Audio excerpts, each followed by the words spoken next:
તો કચ્છથી સમાચાર મળી રહ્યા છે। કચ્છમાં પણ આકાશી બરબાદી ખાબકી છે। કચ્છમાં પણ અનેક વિસ્તારોમાં વરસાદ વરસી રહ્યો છે। માંડવી, ભુજ, માધાપર સહિતના તાલુકામાં વરસાદ છેલ્લા 20 કલાકથી કચ્છ જિલ્લામાં વરસાદી વાતાવરણ છે। કચ્છ જિલ્લામાં કેસર કેરીનો પાક નષ્ટ થઈ રહ્યો છે। કચ્છમાં પણ આ સ્થિતિ જોવા મળી રહી છે। આ દ્રશ્યો તમે જો, કરા સાથેનો વરસાદ છે, સ્વાભાવિક રીતે પાક બરબાદ થઈ જ જાય। કચ્છમાં છેલ્લા 20 કલાકથી વરસાદી માહોલ હતો ને આવા કરા, મોટા કરા સાથેનો વરસાદ કચ્છમાં પડી રહ્યો છે। કચ્છના માંડવી હોય, ભુજ હોય, માધાપર હોય સહિતના તાલુકામાં વરસાદ।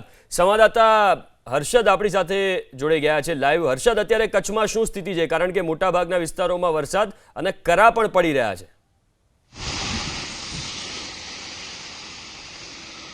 હવામાન વિભાગ દ્વારા જે રીતે વરસાદની આગાહી કરવામાં આવી છે, ગત મોડી રાતથી કચ્છમાં આંધી જેવો પવન જે છે તે ફૂંકાઈ રહ્યો છે। હાલ સીધા તસવીરો બતાવી, હજુ પણ આ વરસાદી માહોલ જે છે તે જોવા મળી રહ્યું છે। પશ્ચિમ કચ્છના મોટાભાગના વિસ્તારોમાં બપોર બાદ એકાએક વાતાવરણમાં બદલાવ આવે છે। ક્યાંક ધોધમાર વરસાદ તો ક્યાંક આંધી સાથે વરસાદ જે છે તે વરસે છે।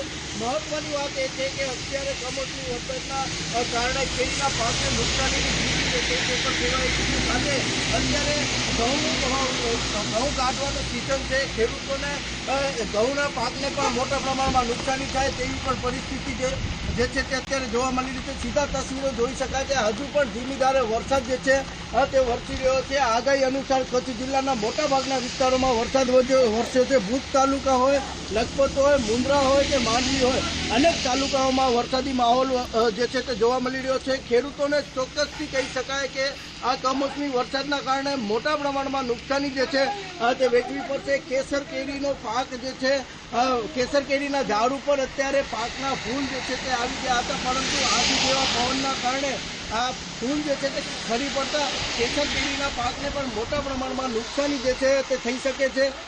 બીજી તરફ વાત કરવામાં આવે, અનેક જીરા, ઈસબગુલ પાક પણ જે છે તે પણ નષ્ટ થયા હોવાના સમાચાર જે છે તે અત્યારે સામે આવી રહ્યા છે। રાપર અને વાગડ વિસ્તારમાં ઓલા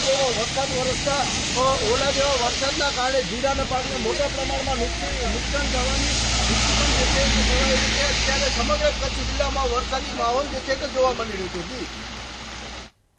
બિલકુલ, આભાર હર્ષદ વિગતો આપવા માટે।